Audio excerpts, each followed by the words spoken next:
High, good afternoon. আজকে 16 জুলাই আর এখন দুপুর 12:30 বাজে। এই দুপুর 12:30টার সময় তোমাদের সবাইকে আমার চ্যানেলে অনেক অনেক সুস্বাগতম জানিয়ে আজকের ভিডিও শুরু করছি। একটু আগে গতকালের ভিডিওটা শেষ করলাম, ভাবলাম একটু বসে এখন কালকে তো ভিডিও দিতে পারিনি, তো একটু এডিট করে নিই ভিডিওটা। তারপর ভাবলাম না, কাজকর্মগুলো শেষ করি। তোমাদেরকে একদিন ভিডিও না দিলে না তাও চলে যায়, কিন্তু দৈনন্দিন কাজকর্মগুলো না সারলে তো হয় না। আবার সেলাইটাও দিয়ে আসতে হবে, আবার একটু সেলাই করলাম বসে। তখন কাজকর্মগুলো শুরু করতেই হবে, করে দিই। সকাল থেকে শুধুমাত্র কাজের মধ্যে কাজ একটাই হয়েছে, দুটো কাজ হয়েছে। বাসন মাজা হয়েছে আর কেটের জন্য চিকেনটা রান্না করে রাখা হয়েছে, যেহেতু ওটা ঠান্ডার দরকার পড়ে আমার। আর বাসন মেজে নিয়েছি ঠিকই, কিন্তু সিঙ্ক ভর্তি এখন কতগুলো কৌটো কাউটিকে ভিজিয়ে রেখেছি। যখন যেটা শেষ হয় রান্নাঘরে আমি সেই কৌটোটাকে তখন মেজে পরিষ্কার করি, কিন্তু ঢাকনাগুলো না তেল তেলে হয়ে গেছে বলে সব ভিজিয়ে রেখেছি, পরিষ্কার করে নেব। আর এখন রান্না করব হচ্ছে আজকের মেনুতে দুপুরবেলায় হবে হচ্ছে, ফ্রিজে আছে মাছের মাথা দিয়ে মুগের ডাল, ওটা বের করে নেব। আর করব মুখি কচুর তরকারি, একটু ভাবছি আজকে পেঁয়াজ দিয়ে করব। অনেকের রেসিপিতে দেখি পেঁয়াজ দিয়ে, আমি করিনি কোনোদিনও, তবু ভাবছি দেখি পেঁয়াজ দিয়েও করতে পারি, এমনিও করতে পারি। আর করব হচ্ছে শোলা কচুর শাক রান্না করব, ছোলা দিয়ে খানিকটা করব আর বাকি খানিকটা করব ইলিশের মাথা দিয়ে। মানে আমার বর যেহেতু নিরামিষ খায়, ও তো ইলিশের মাথা দিলে খাবে না, সেই জন্য আমি ছোলা দিয়ে রান্না করে তারপর ওটাকে আবার ইলিশের তেল, ইলিশ ভাজার তেল আর ওই মাথার সঙ্গে মিশিয়ে নেবার। এই দেখো একজন ঘুমোচ্ছে কেমন করে, এটা চোখ বন্ধ করে, একদম স্নান করলে বড্ড ঘুমোয়, আবার কথা শুনে একটু চোখ পিটপিট করে। বললে আমি তো সকালবেলা ঘুম থেকে উঠেই একটা গঙ্গা ফড়িং খেয়েছে। বাবারে এত যে সবজি এনেছে কি বলবো। এই দেখো বাবা, ক্যাপসিকাম পেকে বেল পেপার হয়ে গেছে। এই যে শোলা কচু বের করলাম, বিনস থেকে শুরু, কোথায় যে মুখি কচুটা, এটাকে আমি বারবার মুখি কচু ভাবছি, এটা আদা, এইটা মুখি।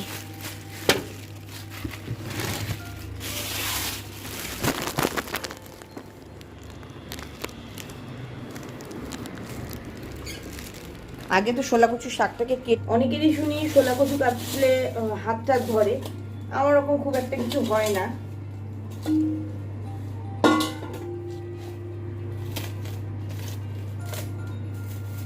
আজকের কচুটা অতটা ভালো না, ভাঙা ছোলা। তবে এই কালো কচুটাই ভালো হয়, সাদাটা বিশেষ খাই না আমরা, কালোটাই খাই।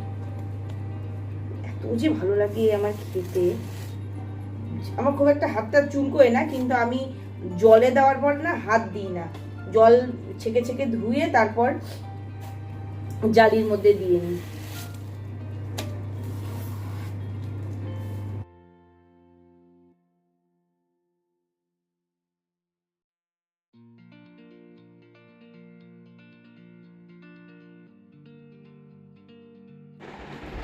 ইলিশ মাছের মাথা আর ছোলা দিয়ে কচু শাকটা একদম রেডি করে ফেলেছি। মা মেয়েতে সমস্ত খাবার দাবার নিয়ে দুপুরবেলায় খেতে বসে গেছি। এই যে প্রথমেই দেখা যাচ্ছে কচুর শাকটা। আজকে দুপুরের মেনুটা নিজের মুখটা না দেখিয়েই ভাগ করে নিচ্ছি। তারপরে এটা হচ্ছে মুখি কচু আলুর তরকারি, এটা আগের দিনের মুগ ডাল, এটা হচ্ছে আলু ভাজা একটু পুড়ে গেছিলো, আর এটা হচ্ছে সব থেকে ভালো জিনিস, ইলিশ মাছের মাথাটা যে ভেজেছি সেই তেলটা দিয়েও আমরা ভাত খেয়েছি। বলো তো ভালো ছিল না আইটেমগুলো? Hi, good evening. এই যে রাতের খাবার দেখতে পাচ্ছ, হিয়ার রাতের খাবার রেডি করে দিয়েছি। স্যান্ডউইচ, এগ স্যান্ডউইচ, একটু এগ বেরিয়ে গেছে। আগে খা তারপরে হুম কর। অবশ্য ডিমটার গায়ে একদম গোলমরিচের গুঁড়ো টুড়ো লাগানো ছিল, কাটা আছে। খুলছিস কেন? জোড়া লাগিয়ে খাবি, জোড়া খুলবি না, কষ্ট করে জোড়া দিতে হয়, বুঝলি? গরম না? খুঁজিয়ে দিচ্ছি। কষ্ট করে জোড়া দিতে হয় না। হ্যাঁ, না কষ্ট করে জোড়া দিতে হয়। ভিতরে আমাকে ফেভিকল দিতে হয়েছে। আমার জন্য একটা বানাচ্ছি। কিন্তু আমারটা আমি ভেজ স্যান্ডউইচ বানালাম। আমার এগ দিয়ে যে কোনো খাবারই খুব একটা ভালো লাগে না।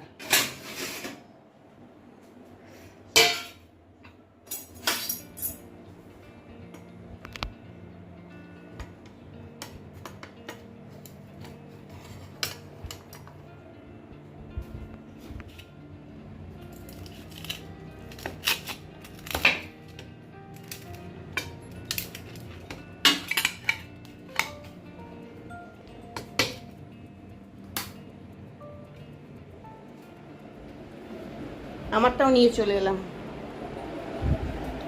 তোমারটা এগ না, আমার এগ দিয়ে খেতে অত ভালো লাগে না। মেয়োনিজ নেই আর তোমারটা?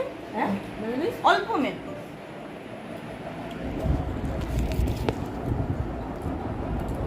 খালি আলুর ভর্তা বানাবো, এইটুকুই বাকি আছে। রাতের রান্না হয়ে গেছে, সবই তো ওবেলা করেই রেখেছি। এবেলা শুধু ইয়েটা বানালাম, ডাল বানালাম আর আলুর ভর্তা করব। আর ফেব্রিক ক্লাসে গেছিলাম, ফেব্রিক ক্লাসে যাওয়ার আগে কালো চানার ঘুগনি করে রেখে গেছি। ভেবেছিলাম ওটা তোমাদেরকে দেখাই, কিন্তু তখন এত তাড়াহুড়ো করেছি যে আর দেখানোর সময় ছিল না।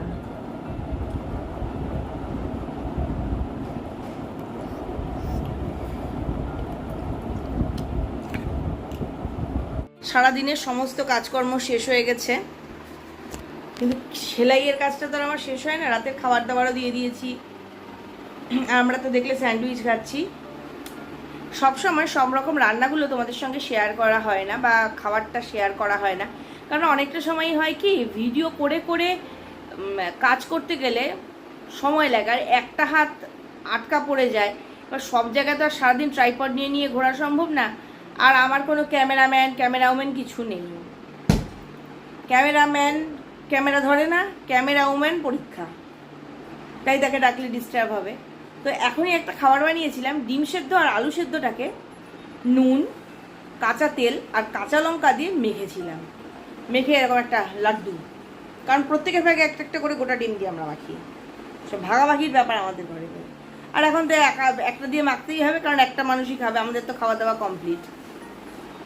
এত যে ভালো লাগে, আমি কিন্তু কোন কালে ডিনার সেরেছি, তারপরে কফি বানিয়ে কফি খাওয়া হয়ে গেছে, ওর থেকে একটুখানি আমি সেদ্ধ নিয়ে তাও খেলাম। আমাকে দাও। এত ভালো জিনিস কি ছাড়া যায়? তুই তো খুব একটা ভালোবাসিস না।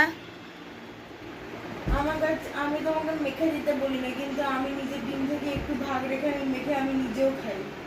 না, কোনোদিন তো আমি এটা দেখি না যে বললি যে বানিয়ে দাও এই খাবারটা। কারণ আমার ডিম নর্মাল ডিমও খেতে হবে না, আমি জন্য নিজের থেকে একটু কুসুম আর একটু বার করে রাখি যাতে আর আমি তো পাপার থেকে একটু ভাগ নিয়ে খেতেই পারি, তোকে কেন দিতে হবে? তুই তো এগওয়ালা স্যান্ডউইচ খেলি, আমি তো ভেজ স্যান্ডউইচ খেলাম। খেয়ে তো তো আমি পাপার থেকে, ডায়েটে চলছে, দুধ কফি খাচ্ছ। আর তোর থেকে তো ডিমের ভাগ চাইলে তুই দিতি না। পাপা তো আমাকে কিচ্ছু বললো না যে আমি একটু পাপার থেকে নিয়ে খেলাম। তুই তো হিংসুট্টি, অনেক কিছু ছিল, তুই তো হিংসুট্টি। কিছু ছিল জানো করতে পারতাম। ওর বাবা সারা দিন আমার সঙ্গে ক্যাচাল করে, ব্যাক করে, কেননা আমি নাকি নুন বেশি দিই। এই লোকটার ভয়ে ইদানিং আমার সব রান্না হয়ে যায় আলুনি। আমি তোমাদেরকে ভিডিও করলে বলি আন্দাজ মতো নুন দিও, কিন্তু আমি যা আন্দাজ মনে করি তার থেকে কম নুন দিই। দুপুরবেলা কচুর শাক রান্না করেছি, আলুনি। আজকে একটু বেশি আলুনি হয়ে গেছে। আমার অংশটা যে করেছি আমি মাছের মাথা দিয়ে, যেটা করেছি সেটার মধ্যে আমি টেস্ট করে নুন মিশিয়ে নিয়েছি। ও এখন কাঁচা নুন দিয়ে খেলো। ও কাঁচা নুন দিয়ে খাবে তরকারি, কিন্তু তরকারিতে পরিমাণ মতো নুন দেওয়া যাবে না। মুখী কচুটা তো ভালো সেদ্ধই হয়নি নুন কমের জন্য, আমি ওটাতেও নুন মিশিয়ে খেয়েছি। ও এখন বলছে সেদ্ধ কম, তো একটু সেদ্ধ কম তো হয়েইছে, আর অত নুন কম হলে একটু কম সেদ্ধই হয়, আর নুন নেই। আর আমি আলু সিদ্ধটা মাখতে গিয়ে পর্যাপ্ত পরিমাণ নুন দিয়েছি, বলছে নুন কাটা। একটুও নুন কাটা না, কি সুন্দর মেখেছি। আমি খুব ভালো রান্না করেছি, কেউ না খেতে বলে সেটা তার দোষ। আমার হচ্ছে নুন বেশি হলে চলবে, নুন কম হলে হ্যাঁ, আর কাঁচা নুন খাওয়া ব্যাপারটা, আমি একদম পর্যাপ্ত নুন বা একটু বেশি নুন হলেও আমার চলে, আমার খারাপ লাগে না কিছু। কিন্তু আমি কাঁচা নুন ব্যাপারটা খুব অপছন্দ করি। ছোটোর থেকে আমাদের বাড়ির নিয়ম ছিল, নুন যদি কোনোদিন কোনো রান্নায় কম হয়ে যায় চলবে, কিন্তু কাঁচা নুন নিয়ে খাওয়া চলবে না, খাবার মাঝে জল খাওয়া চলবে না, এগুলো নিয়ম ছিল আমাদের। আর সেই আমাকে গলায় লাগলে সেটা তো আলাদা ব্যাপার, গলায় লাগলেটা তো আলাদা ব্যাপার। এখন মরে যাচ্ছি সেখানে তো কোনো নিয়ম তো খাটে না। এই যে সবাই খাওয়ার মাঝে জল নিয়ে বসে জল খায় খাওয়ার মাঝে মাঝে, আমাদের কোনো নিয়ম ছিল না ওটা। হ্যাঁ প্রয়োজন পড়লেও এক সিপ জল কেউ খেলো আলাদা কথা, কিন্তু এখন এই নুন কম খাওয়ার ব্যাপারটা যেহেতু আছে হাজব্যান্ডের, এই জন্য আমাকে কাঁচা নুন খেতে হয়, যেটা আমি খুব অপছন্দ করি। আচ্ছা অনেক বকবক করা হয়ে গেল, অনর্থক অনেকগুলো বকবক করলাম। গেছিলাম সন্ধেবেলা ফেব্রিক ক্লাসে, সেখান থেকে আবার গেছিলাম তোতা দাদার দোকানে সেলাই দিতে। 18খানা ব্যাগ দিলাম, একটা টেবিল ক্লথ দিলাম, 18খানা ব্যাগ নিয়ে এলাম 24 টাকা। হ্যাঁ এই 12, এই যেটা কালো ফুলটা দেখতে পাচ্ছ, এই 12খানা একটু বড় সাইজের, দেখাচ্ছি সাইজটা, এই যে এরকম একটু লম্বাটে একটু বড় সাইজের। এই 18খানা তো ছিলই আমার কাছে, না এটার কথাটা ছিল, এটার 12টা, এই 12টা তো ছিলই। আবার এই ছোট মাপের নিয়ে এলাম 12টা লাল, আর এই যে রাউন্ড ব্যাগের 12টা কালো, আর তার সঙ্গে তো সুতো দেবেই। এখন আবার খানিকক্ষণ বসে সেলাই করব, কারণ বসতে সেলাই করতেই হবে জেগে থেকে। হিয়া আজকে বলে আবার রাত জেগে পড়বে, তো হিয়া জেগে থাকবে আর আমি ঘুমিয়ে পড়বো, এই ব্যাপারটা না আমার একদম ভালো লাগে না। সেই জন্য এখন ভিডিওটা শেষ করে দিচ্ছি, কিন্তু কখন আর ঘুমাবো সেটা বলতে পারছি না। এই ভিডিওটা এখানেই শেষ করছি। যাওয়ার আগে যে কথাগুলো রোজ বলি আজও বলবো, সবসময় খুশি থাকতে হবে, সবসময় হাসতে হবে, আর সবসময় পজিটিভ থাকতে হবে আমার সঙ্গে, মানে ঝুম্পার সঙ্গে। Bye, good night.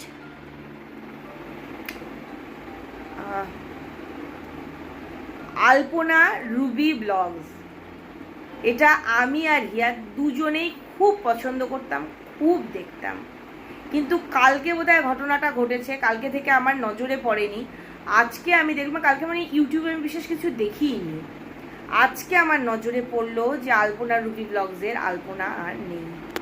এত খারাপ লাগলো না, এত কম বয়সী একটা মেয়ে, আর তার ভিডিও এত সুন্দর ভিডিও বানাতো মা মেয়েতে।